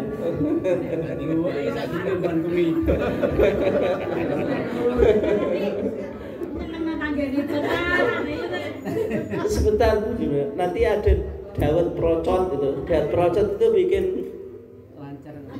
apa? Dawet Bu ini. Terus yang dijual pakai uang kerewan gitu loh. Ya. Itu contoh ritual ketika kehamilan. Terus pasca kehamilan ada apa Bu? Brokoi. Brokoan itu ada filosofinya. Ketika Abu Musa itu melahirkan anak, anaknya dibawa kepada Nabi, sama Nabi ditahnik. Ditahnik itu apa Pak Bu? Diolesi yang manis, dicetaknya langit-langit ya. Itu namanya tahnik. Terus wada'alahu bil barokah. Wada'alan dungoake sapa Nabi lahu kedua anake Abu Musa bil barokah kelawan berkah. Jadi Jawa jadi brokoan. Barokan. Nek brokoan mungkin biayanya enggak mahal ya. Lawai istimewa atau enggak Pak? Bu lauknya. Ayam. Ada brokoan. Terus ada pasaran Nyepasari. Terus ada apa lagi? Geprek, ikan geprek, ayam geprek. Ada selapanan. Tapi yang biasanya akikoh itu kan di selapan. Padahal ajarannya Nabi akikoh hari ke berapa Pak Bu? Tutbahu anhu yauma sabi. Intinya saya ingin cuma menekankan Pak Bu. Nek jenengan semuanya lakukan, itu butuh biaya yang cukup banyak. Akikoh saja itu kan banyak kan. Akikoh kalau laki-laki 2 kambing Pak. 1 kambing misalnya berapa Pak harga kambing? 2.500.000 sudah 5 juta. Belum nanti yang lainnya. Paling enggak 7 juta. 9. Kalau jenengan semuanya lakukan, nanti untuk akikoh itu habis. Kauman, sehingga cara beragama kita prioritaskan akikoh, nggak usah yang lain, bisa tingkepan dan seterusnya. Malah nunggu sunat Bu ya. Kalau nikah saja ya. Kalau kita di Muhammadiyah 7 hari. 7 hari. Ya itu contoh kalau Mbah Ahmad Dahlan itu menekankan tentang apa Pak? Pentingnya memprioritaskan ajaran agama. Ketika Mbah Ahmad Dahlan dulu, mohon maaf, mengkritik tentang selamatan pasca kematian, tahlilan. Mbah Ahmad Dahlan tidak pernah mengatakan ini bid'ah, enggak. Tapi Mbah Ahmad Dahlan itu cuma mengkritik orang yang sudah susah, kenapa ditambahi susah lagi. Biaya tahlilan mahal atau enggak Pak? Mahal. Dalam mazhab Syafi'i itu orang yang keluarga yang meninggal itu dikasih makan, bukan malah ngasih makan. Wa yusna'u lahum ta'amun. Semua fikih Syafi'i bilang gitu. Keluarga yang meninggal itu dibantu dikasih makan sehari semalam selama 7 hari. Enggak, maksudnya ngasih makan ratusan itu Pak, paling enggak sehari semalam. Tapi mereka tidak ngasih makan. Itu semua fikih Syafi'i bilang gitu ya. Dan Mbah Ahmad Dahlan ketika mengkritik itu, persoalan apa Pak? Orang beragama itu memudahkan, bukan malah menyusahkan. Terus contohnya berikutnya ya. Sholat qobliyah 2 rakaat sebelum sholat Jumat itu juga dibenahi oleh Mbah Ahmad Dahlan. Karena sholat qobliyah itu kan nggak ada dalilnya. Ada atau nggak dalil khusus? Tidak ada. Ada dalil yang terlalu dipaksa-paksa Pak. Dikiaskan dengan sholat duhur. Kalau dikiaskan sholat duhur kan berarti ada qobliyah Jumat. Atau memaknai sholat tahiyatul masjid itu yang dilakukan oleh sahabat Sulaik itu Pak. Di Bulughul Maram dikatakan dakhala rajulun, masuk masjid seorang laki-laki. Dakhala rajulun fil masjidi. Wan Nabi sallallahu alaihi wasallam yaktubu. Ketika itu Nabi sedang khutbah. Fajalasa, terus laki-laki itu apa? Duduk. Faqalalah, maka Nabi bertanya, hal sholaita, apakah engkau sholat? Kata laki-laki tadi, la, tidak. Kata Nabi, kum fasolli rok'atain, berdirilah kamu, sholatlah kamu 2 rakaat. Ini sholat apa Pak? Tahiyatul masjid. Sahabatnya itu namanya Sulaik al-Ghatafani. Yang betul Sulaik Pak Bu. Di TJA tanya jawab agama tarjih itu ada kesalahan. Sulaik itu jadi Sulaikan gitu. Sulaik jadi apa? Sulaikan. Sulaikan itu lah nama di Jawa loh. Sulaik namanya itu yang betul Sulaikun al-Ghatafani, sama itu entah kesalahan tulis atau apa, itu namanya jadi Sulaikan. Yang betul Sulaik ya. Nah, sholatnya ini tahiyatul masjid atau qobliyah Jumat Pak?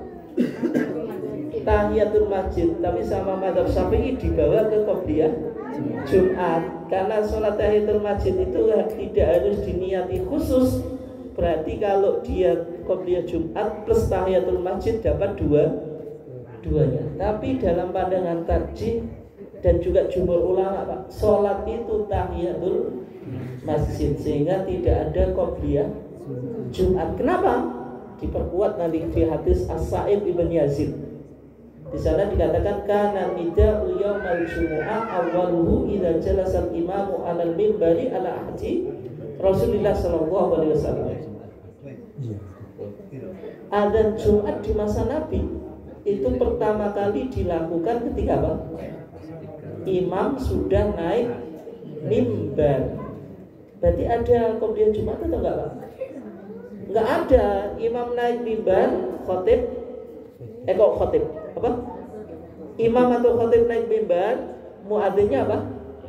Adzan. Kan berarti enggak ada qobliyah Jumat Pak. Tapi kalau sebelum itu ada sholat, namanya sholat apa Pak?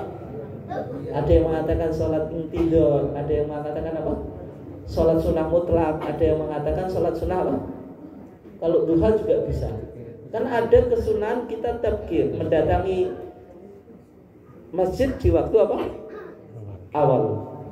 Yang mendapatkan nominasi kategori 5 hadiah itu Pak Bu. Apa itu? Onta, sapi, kambing, ayam sama telur. Tapi ayam telur nggak boleh dibuat korban. Itu kan kategori 5 kategori itu bagi yang paling awal mendatangi sholat Jumat. Ketika datang ke sholat Jumat, apa yang dilakukan? Sholat sesuai kemampuannya. Tapi kalau khotib sudah masuk masjid naik mimbar, nggak ada sholat kecuali bagi orang yang terlambat. Oke, ini yang terakhir ya, biar saya nggak terlalu capek lagi flu. Yaitu berkaitan dengan adzan Jumat 2 kali. Adzan Jumat berapa? 2 kali. Dalam hadis yang kita baca tadi Pak Bu, As-Sa'ib ibn Yazid, kana nida'u yaumal jumu'ah, adzan pada hari Jumat awaluhu pertama idza jalasal imamu 'alal mimbar ala ahdi Rasulillah, yaitu ketika imam naik di atas mimbar di masa Nabi, wa Abi Bakrin wa Umar, di masa Abu Bakar dan Umar. Berarti di masa Nabi, Abu Bakar, Umar hanya ada satu adzan. Falamma kana Utsmanu, maka tatkala di zaman Utsman, wa kathuran nasu, populasi umat Islam semakin banyak, zada an-nidaa ats-tsalitsa ala zawra. Utsman itu menambahi adzan yang ketiga. Kenapa kok disebut adzan ketiga Pak Bu? Karena di zaman Nabi hanya ada adzan dan qomat, sehingga adzannya Utsman disebut adzan ketiga. Meskipun sekarang disebut adzan adzan apa Pak? Pertama atau kedua Pak? Pertama. Kedua juga boleh. Kenapa? Adzan yang ditambahi belum, karena adzan itu belum ada di zaman Nabi. Jadi adzannya Utsman itu bisa disebut dengan 3 istilah Pak. Adzan pertama betul. Kenapa? Karena mereka mengamalkan 2 adzan. Adzan kedua betul. Kenapa? Karena adzan ini belum ada di zaman Nabi. Adzan ketiga betul, karena di zaman Nabi cuma ada adzan 1,2, adzannya Utsman berarti adzan ketiga. Tapi semuanya betul lah. Wow, disebut adzan pertama betul, adzan kedua betul, adzan ketiga betul. Berarti kan adzan kedua itu dipraktekkan di zaman Utsman, di zaman Nabi dan Abu Bakar dan Umar itu belum ada. Dan Mbak Ahmad Dahlan, meskipun tadi mazhabnya Syafi'i, tapi beliau sudah mencoba mengikuti apa yang dipraktekkan di zaman Nabi. Dan ternyata Pak, sebelum saya tutup dan nanti kita tanya jawab ya, di Fathul Mu'in itu juga dijelaskan intinya. Adzan kedua, ini saya nggak usah bacakan, tapi yang jelas ada di Fathul Mu'in ya. Adzan kedua itu boleh dilakukan ketika ada hajat, ada kepentingan. Kalau nggak ada hajat, maka dalam Fathul Mu'in dikatakan lakinnal iktisar alal ittiba afdalu. Akan tetapi melakukan adzan satu saja sebagaimana yang diperhatikan Nabi itu lebih utama. Apalagi sekarang kan kita sudah ada penanda waktu Pak ya. Sehingga nggak perlu kita adzan pertama. Yang kedua, Utsman melakukan adzan yang kedua itu ala Zawra. Zawra itu di pasar. Sekarang adzan pertama di mana? Di masjid gitu. Nah, di sini beberapa contoh pemikiran keagamaan dari Ahmad Dahlan, Bapak dan Ibu sekalian dimuliakan Allah. Intinya ya, meskipun Muhammadiyah tidak bermadzhab, bukan berarti tidak anti madzhab. Dan orang yang tidak bermadzhab juga tidak bisa dikatakan sebagai orang yang keluar dari paham Ahlus Sunnah wal Jamaah. Mungkin itu saja. Ini sebenarnya belum kita bahas persoalan yang kedua. Satu saja sudah cukup panjang ya. Jadi saya cukupkan. Nanti silahkan kalau ingin dilanjut dengan tanya jawab, monggo. Demikian paparan dari narasumber kita, yaitu Ustadz Lukman Hakim.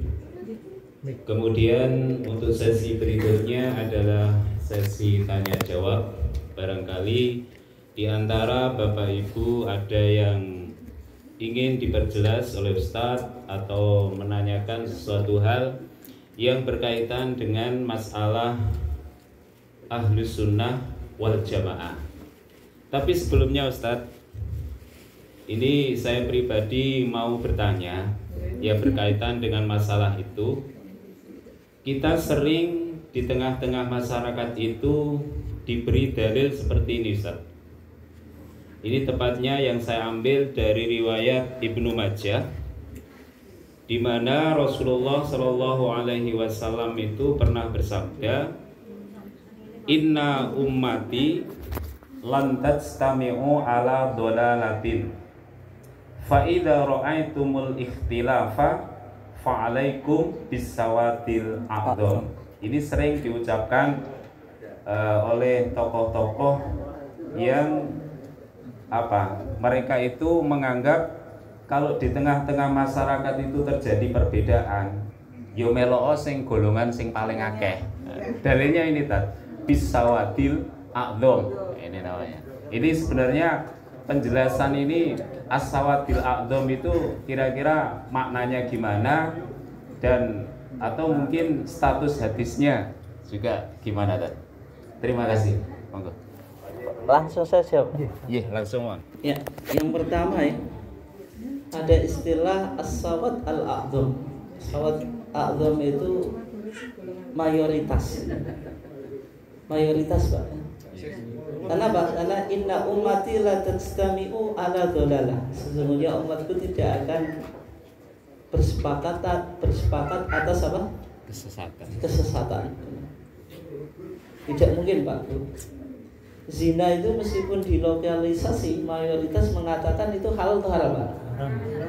Haram. Meskipun itu dilokalisasi kan itu, tetap haram itu.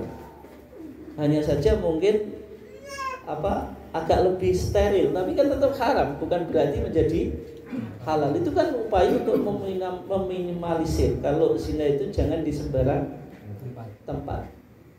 Judi dilokalisasi, halal atau haram? Tetap haram meskipun dilokalisasi kan gitu. Itu kan hanya upaya untuk meminimalisir atau menertibkan perjudian. Minuman keras dipajaki, itu pajaknya besar, Pak. Apakah menjadikan halal? Tidak. Nah, itu kan bicara tentang pendapat mayoritas. Dan ketika kita bicara Ahlussunnah wal Jamaah, memang Ahlussunnah wal Jamaah itu as-sawat al-a'dham, mayoritas. Tapi bukan berarti mayoritas. Insya Allah, Pak, di Indonesia itu Muhammadiyah sama NU itu Ahlussunnah wal Jamaah. Kita sepakat di Muhammadiyah tidak pernah mengatakan di luar Muhammadiyah tidak Ahlussunnah wal Jamaah. Tapi kalau Ahlussunnah wal Jamaah dipahami yang memiliki ritual gini, saya nggak bisa menyebutkan. Yang Ahlussunnah wal Jamaah misalnya yang itulah gini. Yang itu yang selain ini tidak Ahlussunnah wal Jamaah, itu kan nggak boleh. Yang Ahlussunnah wal Jamaah yang sholawatannya pakai Sayyidina, yang tidak bukan Ahlussunnah wal Jamaah. Jadi menilai as-sawat a'dham itu bukan dalam kasuistik, apalagi dihubungkan dengan amalan Nusantara. Yang bahkan ada yang mengatakan ijma Nusantara. Ijma tapi khusus apa? Nusantara. Bukan semacam itu ya. Sehingga ada sebuah hadis yang mengatakan apa? Al-jama'atu makana alal haqqi wa in kunta munfaridan. Ada yang mengatakan, kalau Syekh Nasruddin Albani itu sering memakai itu ya. Jamaah itu apa yang didasarkan pada kebenaran meskipun engkau sendirian. Tapi secara umum memang umat Ahlussunnah wal Jamaah itu tetap sawat a'dham, mayoritas umat Islam. Tapi tidak dibawa ke persoalan-persoalan yang menjadi politik identitas. Kalau menjadi politik identitas, ya nanti yang Ahlussunnah wal Jamaah ya cuma sedikit banget. Mungkin itu ya jawabannya singkatnya gitu. Terima kasih. Monggo yang lain. Ya, monggo. Assalamualaikum warahmatullahi wabarakatuh. Waalaikumsalam warahmatullahi Pernah diikuti oleh yang awal dan akhir. Saya mau menyampaikan pertanyaan. Sebagaimana dalam hadis disebutkan, kulu ummati yadkhulul jannah illa man aba. Dan tadi menurut hadis Rasulullah bahwa umat Islam terpecah menjadi 73 firqah. Kemudian yang 72 masuk neraka, kemudian yang satu akan masuk surga. Itu dari 72 firqah itu bisa Ustaz disebutkan itu siapa-siapa. Kalau di Islam itu yang jelas dengan saya sesuai dengan Al-Quran dan Sunnah. Terima kasih. Terima kasih. Monggo Pak Jono. Ayo. Langsung Pak Jono. Oh, nggih, monggo. Wis ngakonae. Assalamualaikum warahmatullahi wabarakatuh. Setelah mencermati, menimbang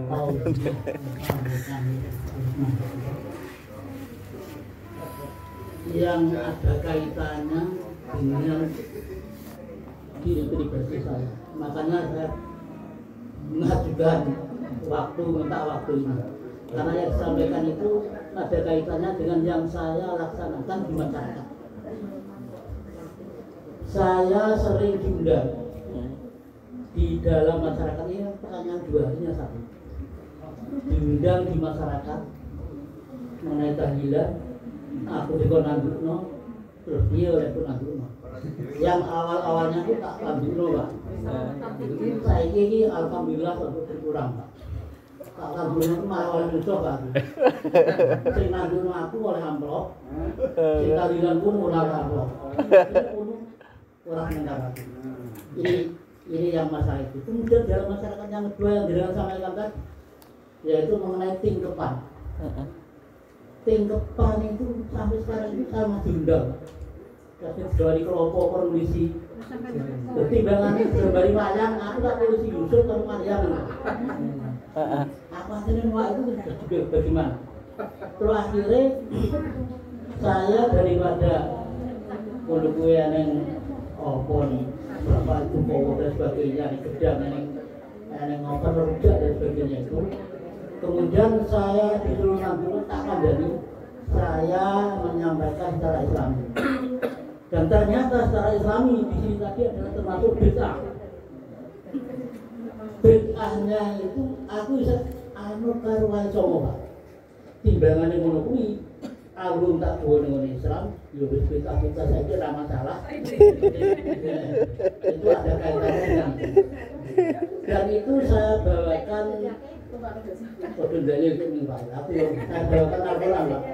Walaupun kalau kalian cara minsolati mintin, summa janahul fatah fi kolori makin, summa kalau untuk fatah alakoh, kalau narasul buduh, kira-kiri Pak. Udah, ini Akhirnya seperti ini juga pernah disampaikan oleh Bapak Kiai Suwito itu di Nanggone Purnawirawan, pernah disampaikan itu. Nah, manusia itu pertama dari saripati bumi, dari nutfah dari darah dari daging dan ada apanya itu ulangnya dibentuk daging jadi manusia. Nah, itu dalam rangka 40 hari, 120 hari berarti 4 bulan. Nah, karena 4 bulan itu Allah meniupkan itu ajal itu dan piye rezeki ini piye takdir piye dan sebagainya. Lah berhubung itu wong Jawa mesti selamat kuwi atau aku yo melok-melok ojo nganti 7 bulan 4 bulan ae 4 bulan sesuai karo hadis iki aku yo ngono Pak karo hadis ada saiki dadi bisa yo terus iya masyarakat Mbak. Nah seperti itu nak terangno sing kaya ngono iki mengkae terus akhirnya wong yo biar marang Mbak timbangane di eneng kudur dan sebagainya mengkae tak terangkan seperti itu. Lah ini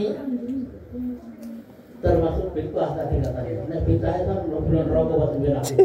Lalu ini piye kudu dikasih dolalatin. Akhirnya orang gelem aku terus piye, Pak. Dan sekarang orang mati betul gila itu soal dari bahasa. Dan masalah ini dilanjutkan kalau lukai dari lagi. Aku gelem banget ini. Itu terus bagaimana cara kita menolak juga juga yang berbeda. Nek tindukan yang cara nolak tidak mungkin. Nah, itu betul-betul saya alami di masyarakat. Nanti orang gelem yo begitu, apa menanya undang orang duit nanti orang gelem dari ini. Akhirnya tetap saya lakukan. Terus yang kedua, ini masalah sholat dibayar karena jenang bisa. Masalah sholat. Sholat itu saya sudah berkali-kali bisa mengenai PT itu jadi satu seperti itu.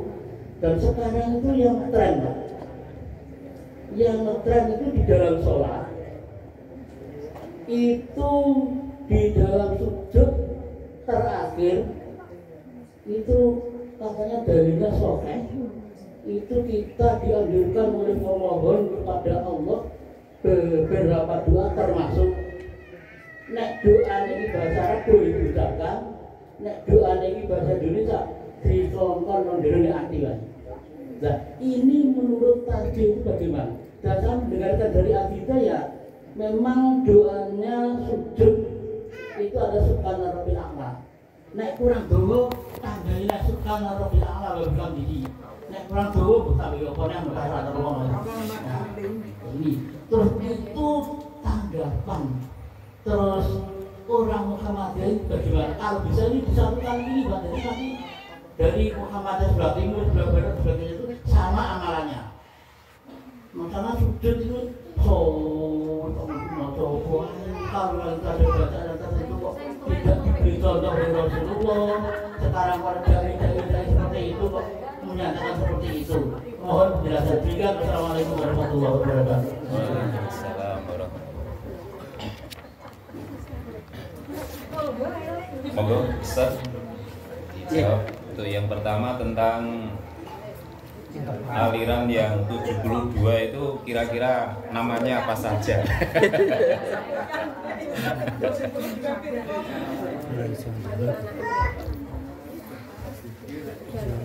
Yang pertama ya, hadis yang tadi kan bisa kita temukan di HPT kita. Bahwasanya Nabi bersabda, "Sataftariqu ummati ala 73 firqatan." Umatku itu akan terpecah menjadi 73 golongan. Kulluha finnar, semuanya di neraka illa wahidah, kecuali satu. Yang selamat yang bagaimana? Qalu ya Rasulullah wa mahi wa tawamahiya. Rasulullah menjawab, ma ana alaihi wa ashabi. Mereka yang mengikuti sunnahku dan para sahabatku. Ini ciri ahlu sunnah wal jamaah. Di hadis yang dikutip tadi kan Nabi juga mengatakan kullu ummati yadkhulunal jannah. Setiap umatku akan masuk surga. Jadi jenengan potensi min ahlil jannah Pak Bu. Amin. Illa man aba. Kejaba jenengan wis ra gelem mlebu surga, milih neraka. Kan kita mengatakan la ilaha illallah itu sudah miftahul jannah tuh Pak ya. Kuncinya surga. Sedangkan kunci neraka apa Pak Bu? Ada atau enggak? Ada yang tahu Pak Bu? Kunci neraka? Iki tak goleki Pak Bu, aku urung temu. Nek jenengan nemokno gak usah kandhani aku. Aku ora pengin mlebu neraka. Gak canda-canda Pak ini dengan gak ngantuk. Qalu wa man aba ya Rasulullah. Para sahabat bertanya, ya Rasulullah yang nggak mau masuk surga itu yang bagaimana? Atau yang masuk surga itu yang bagaimana? Rasulullah mengatakan man ata'ani dakhalal jannah wa man asani faqad aba. Siapa yang taat kepadaku akan masuk surga, tapi yang dia bermaksiat kepadaku, dia yang tidak mau masuk surga. Ini konteks berkaitan dengan ketaatan kepada Allah, sehingga Ahlussunnah wal Jamaah itu ya taat kepada Allah dan Rasulnya. Itu tidak bisa digugat lagi. Sehingga Ahlussunnah wal Jamaah itu punya ciri-ciri yang umum Pak. Ini yang makanya kita katakan NU insyaallah Ahlussunnah wal Jamaah, Muhammadiyah Ahlussunnah wal Jamaah, meskipun punya beberapa perbedaan Pak. Yang satu yang madhabi bisa jadi masuk surga, yang tidak madhabi juga bisa masuk surga ya. Dan cirinya kan cukup umum, ma'ana alaihi wa ashabi, itu umum ya. Yang mengikuti Rasulullah dan para sahabat ya. Ya sehingga kalau 72 itu siapa? Ada di kitab banyak dikaji Pak ya. Tapi itu kan sebagian hanya analisa ya. Hanya apa? Analisa. Nanti Mu'tazilah pecah sekian, Jabariyah pecah sekian, Syiah pecah sekian, Sunni Syiah kan gitu. Syiah saja 3 kan. Ada Ismailiyah, ada Itsna Asyariyah, ada Zaidiyah. Apa lagi Pak? PWI. Itu konteks di Indonesia. Itu masuk 12 imam ya. Syiah yang Iran kan gitu. Nanti Khawarij berapa itu. Tapi semuanya kan hanya analisa. Tapi intinya prinsip Ahlussunnah wal Jamaah itu yang mengikuti Al-Qur'an dan Sunnah. Taraktu fikum amrayni lan tadillu ma in tamassaktum bihina kitaballah wa sunnata nabiyhi wa sunnata rasulih. Itu ciri Ahlussunnah wal Jamaah kan itu saja yang umum. Jadi Ahlussunnah wal Jamaah itu nama umum ya, tidak boleh diklaim sepihak. Itu intinya ya. Oke. Yang kedua, berkaitan dengan ini pentingnya dakwah kultural Pak ya. Sebenarnya dulu dakwah Wali Songo itu sudah mulai mengislamisasikan budaya Pak. Tapi itu kan proses perjalanan dakwah dari budaya Hindu dan Buddha diislamisasikan. Ya contohnya tadi Mapati. Mapati itu ada nilai filosofinya, yaitu syukuran berkaitan ditiupkannya roh. Dalam hadis Arba'in Nawawiyah itu bicara tentang penciptaan apa? Manusia. Orang itu inna ahadukum la yujma ala batni ummihi arba'ina yauman sungguh seorang di antara kamu dikumpulkan di perut ibunya 4 hari itu nutfah, pertemuan antara sperma dengan ovum. Setelah itu menjadi alaqah, yaitu segumpal darah. Setelah itu mudghah, berarti 40 itu 120. Ketika sudah 120, di hadisnya apa Pak? Allah mengutus malaikat bikat fi rizkihi, menulis rizkinya. wa amalihi, dan amalnya. Termasuk nanti syaqiyun am sa'idun, dia akan masuk surga atau neraka itu sudah ditentukan di waktu itu, Pak. Dan kalau sudah ditentukan, kan kita pasrah saja, bukan semacam itu. Di hadis yang lain ketika Rasulullah ngomong di hadapan sahabat ya, di depan, di atas kuburan, Nabi bilang sesungguhnya di antara kamu itu sudah ditentukan masuk surga atau neraka. Sahabat bertanya, afala nattakilu ya Rasulullah, kalau itu kita pasrah. Tidak, Rasulullah bilang apa? Ikmalu fakullu muyassarun lima khuliqa. Beramallah kamu dan setiap orang akan dimudahkan di mana takdirnya itu akan mengalir. Kalau jenengan ingin kaya Pak Bu, ya bekerja, dan insya Allah dengan bekerja itu jenengan apa Pak? Mengalirkan takdir jenengan kan gitu. Tapi kalau tidak beramal, berarti masih boleh Pak. sebenarnya belum saya belum ke sana. Habis itu kan apa ditulis apa? Amalnya, ajalnya masuk neraka atau surga. Itu dimaknai dalam Islam Jawa itu syukuran ditiupkannya roh gitu. Nah, nilai filosofinya di situ. Nanti kalau tingkepan juga ada yang memahami Pak, tingkepan itu masa yang mau 9 tahun. Ini hamil yang berat-beratnya. Kok 9 bulan loh, 9 tahun. Barokah brokoan karena Nabi mendoakan wada Allahu bil barokah. Ini upacara yang membutuhkan dana besar, Pak. Kalau kita di Muhammadiyah, ibadah itu taqdimul aham fal aham, mendahulukan yang penting daripada yang penting. Itu kan syukuran. Kalau syukuran diniatkan syukuran saja boleh. Tapi kalau jenengan oh ini sunnahnya Nabi, nggak boleh itu.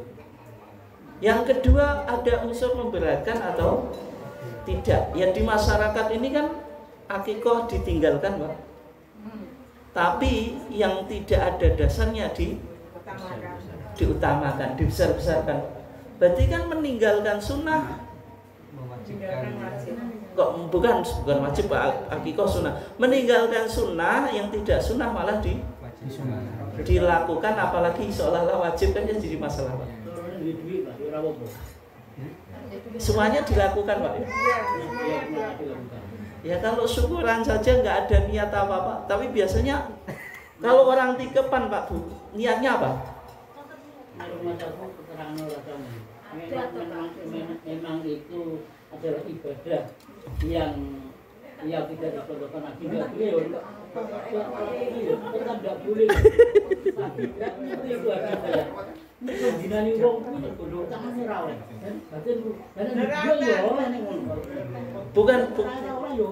Bukan itu Pak. Kalau diniatkan syukuran saja, tapi bisa nggak diniatkan syukuran saja? Nggak bisa Bu. Nek orang tingkepan pasti harapannya apa? Anaknya selamat, koyok niken, saking ke maksud saya itu loh. Tapi kalau orang mau syukuran kapanpun boleh atau enggak? Boleh. Tapi kita kan nanti masyarakat itu kan umum tuh Pak. Masyarakat itu tidak semuanya memiliki pemahaman seperti itu. Sehingga kalau di Muhammadiyah ibadah yang jelas tuntunannya itu yang diutamakan. Masyarakat kan rata-rata ekonominya kan menengah ke bawah tuh Pak. Wong akikohan saja tadi Bu. Nek kambing 2,5 juta itu sudah 5 juta. Belum yang lainnya ya 7 juta dan yang lainnya bisa juga lebih dari itu. Itu saja sudah mahal apalagi yang terus lainnya. Kemarin Pak lagi iki aku krungu Pak. Nggih. Nek wong akikoh, dijaga itu mati Pak. Dua bulan lebih. Nah, turun tahu cuma lagi mungkin nanti dia. Enggak sudah ya Pak ya. Akikoh itu mati Pak. Ya terus akikoh itu Pak Bu. Kullu gulamin murtahanun bi aqiqati. Setiap anak itu digadekan apa kullu gulamin, setiap anak murtahanun tergade bi aqiqati dengan apa? akikah. Tutbahu anhu yaumas sabi, disembelih pada hari yang ketujuh. Yang ketujuh ini yang paling ideal, Pak. Hadis yang bilang 14 atau 21 itu dhaif. Ada yang mengatakan menurut mazhab Syafi'i sampai nifas, kalau nggak bisa sampai balik. Kalau sudah balik itu nggak bisa mengakikoi, kembali pada anaknya, mau mengakikoi dirinya atau tidak gitu. Tapi hadisnya itu maudhu', Pak. Batil, maudhu' palsu. Ada yang mengatakan, Imam Nawawi bilang wa hadza haditsun batilun. Ini hadis yang hadis dhaif itu. Hadis apa? Batil. Hadis tentang Nabi itu aqqa an nafsihi ba'da an bu'itha. Nabi itu mengakikoi dirinya setelah diangkat jadi nabi. Usianya berapa? 40. Akikah itu hadisnya kullu gulamin. Kullu saben-saben gulamin cah cilik. Akikah iki kanggo bayi cilik atau bayi tuwek, Pak Bu? Bayi cilik, Pak. Nek orang tua itu rijal.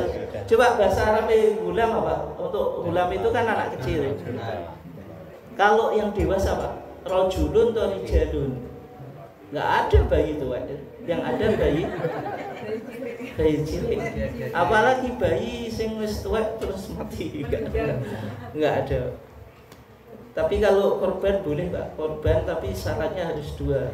Dia punya wasiat, yang kedua nadar. Itu boleh dikorbani untuk orang yang meninggal. Jadi kesimpulannya, Pak, itu kan dakwah kultural, butuh pelan-pelan itu. Tapi kalau bisa ya digeser mana yang lebih baik, yaitu akikah. Gitu. Kalau kita di Muhammadiyah kan gitu. Oke. Nah kan maksudnya jenengan kan bisa berperan pelan-pelan gitu loh. Nah bukan dakwah kita bukan langsung ini bid'ah kan enggak gitu loh. Saya ngaji tadi itu meskipun saya jelaskan ini, Pak, saya hindari kata bid'ah. Soalnya orang dengan bid'ah itu sudah alergi, Pak. Nanti kita ngaji kayak kuwenceng ya. Kita itu berusaha memahami Islam tapi yang ya kalem-kalem lah, Pak, gitu. Ya makanya tadi prioritasnya akikahnya gitu. Oke ya. Kemudian yang berikutnya, Pak, itu tentang doa sujud itu macam-macam ya. Bisa subhanakallahumma rabbana wa bihamdika Allahumma fir. Itu yang sering dibaca oleh Nabi sebagaimana hadis Aisyah. Nabi itu yukthiru ayyakula fi ruku'ihi wa sujudihi subhanakallahumma rabbana wa bihamdika Allahumma firli. Wa kana yata'awwal Qur'an. Nabi itu mentakwil atau menafsiri Quran sama dengan fasabbih bihamdi rabbika wastaghfir. Kan ada tahmid, ada apa, Pak? Ada istighfar. Ada tasbih. Ya, subhanakallahumma rabbana wa bihamdika Allahumma firli. Ya, ada tasbih juga. Fasabbih berarti tasbih. Bihamdi rabbika tahmid. Wastaghfir istighfar. Subhanaka Allahumma ini tasbih. Wa bihamdika tahmid. Allahumma firli istighfar. Bisa juga subhana rabbiyal a'la. Tapi yang tambahan wa bihamdi itu diperdebatkan para ulama ya. Kalau di tarjih belum ada tambahan. Kalau Imam Ahmad bilang dhaif, tapi Syekh Nasruddin Albani mensahihkan. Itu diperdebatkan. Saya ngomong Pak Adi Hidayat. Nah, Adi Hidayat kan tablek, Pak. Iya, tablek. Bukan tarjih. Ya, kalau kita bicara tarjih ya ada di HPT-nya. Kan bisa jadi Adi Hidayat keterangannya beda dengan tarjih. Itu pendapat pribadi. Tapi uang-uang itu kurang antri, Pak. Ya enggak apa-apa, Pak, tapi kan kalau kita bicara tarjih, putusan resmi organisasi yang ada dalam HPT. Oke ya, subhana rabbiyal a'la boleh, atau subuhun kudus Rabbul malaikati wa ruh, itu juga boleh. Dan kalau tadi Pak, memang ada hadisnya ya. Aqrabu ma yakunul abdu, apa Pak? Aqrabu ma yakunul abdu mi rabbihi wa huwa apa? Sajidun. Fa akhir fihin apa? Doa. Posisi yang kita paling dekat dengan Allah itu pada saat apa? Sujud. Fa akhir mongko ngake-ngake ana sapa sira kabeh fihinna atau fihi ing dalam sujud ad-du'a doa. Tapi doa yang apa? Memang ada yang membolehkan bahasa Indonesia. Tapi kalau kita ditarjih, Rasulullah memperbanyak doa itu tidak dengan bahasa Indonesia Pak. Maksudnya membaca Subhanakallahumma rabbana wa bihamdika Allahumma firli itu berulang-ulang. Tidak hanya sekali. Meskipun ada yang boleh kan, ulama dulu di tarjih itu pernah dibahas, ada yang punya pendapat boleh juga bahasa Indonesia. Tapi belum boleh. Ini kan hanya masukan gitu loh di sidang tarjih gitu ya. Tapi pendapat yang saat ini dikokohkan namanya sholat itu kan ibadah mardho gitu. Sehingga ibadah mardho jangan sampai masuk kalamul basar, ucapan manusia. Sehingga memperbanyak doa itu maksudnya membaca doa yang sudah dicontohkan oleh Nabi. Kalau jenengan punya hajat disampaikan setelah sholat gitu. Mungkin di sholat sunat. Ya kalau fatwa dan putusan tarjih semacam itu. Meskipun itu masih ada peluang untuk diijtihadi, boleh atau enggak dengan bahasa Indonesia di waktu sholat. Cuma lebih alamannya kan tetap pakai doa yang diajarkan oleh Rasulullah. Ya gitu. Shollu kama ra'aitumuni usolli. Meskipun Rasulullah bilang aqrabu ma yakunul abdu baina rabbihi wa huwa sajidun fa akthir fi doa. Tapi kan prakteknya Rasulullah kan enggak mengajarkan doa khusus. Oke, mungkin itu saja Pak ya, singkat. Ya, monggo yang lainnya.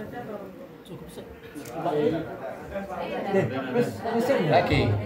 Oh, oke pun terakhir ya, satu kali lagi. Monggo, Mbah Wito. Ibu-ibu orang.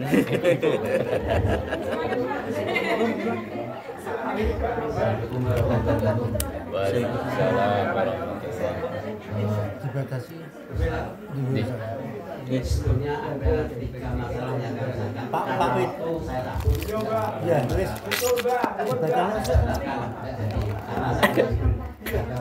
Oke, Bades Adul. Memberikan masukan Pak Ustaz. Ya. Ini berdasarkan historis tahun 80. Ini dulu ada permasalahan P4, penataran P4. Materi adalah P4, Pancasila, Budi Agama dan GBHN. Ini metodenya tutorial begini, hanya menyampaikan secara saja. Kemudian nanti diperdalam. Nah ini saya berikan masukan kepada Ustaz. Ke depan kalau terjadi ini hendaknya diberikan, kalau ada materi sejelas ya, berikan secara kisi-kisi atau sejelas, kemudian nanti dikembangkan di lapangan Jawa. Itu saja yang kami maksudkan. Assalamualaikum.